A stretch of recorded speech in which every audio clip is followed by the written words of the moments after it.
এক শহরে আহমেদ নামে এক দোকানি ছিল। তার দোকান ছোট হলেও সবাই তার কাছে আসত, কারণ সে লাভের চেয়ে বিশ্বাসকে বেশি গুরুত্ব দিত।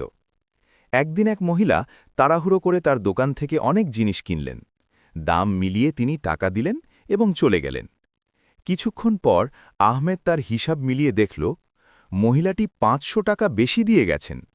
চাইলেও আহমেদ টাকা রেখে দিতে পারত, কেউ জানত না। কিন্তু সে মনে করল, অমানত রক্ষা করা মুসলিমের গুণ। সে মহিলার বাড়ি খুঁজে বের করে দরজায় গিয়ে বলল, আপা, আপনি ভুল করে ৫০০ টাকা বেশি দিয়েছিলেন। মহিলা অবাক হয়ে বললেন, বাবা, এত সৎ মানুষ তো এখন আর দেখা যায় না। আল্লাহ তোমাকে আরও হালাল রিজিক দিন। সেদিন থেকে সেই মহিলাই নয়, পুরো এলাকার লোকজন আহমেদের ওপর আরও বিশ্বাস করতে শুরু করল।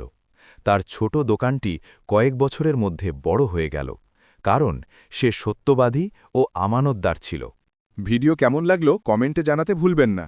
ভালো লাগলে লাইক দিন, চ্যানেলটা সাবস্ক্রাইব করে পাশে থাকুন আর ভিডিওটা বন্ধুদের সাথে শেয়ার করুন। আপনাদের সাপোর্টই আমাদের এগিয়ে যাওয়ার অনুপ্রেরণা।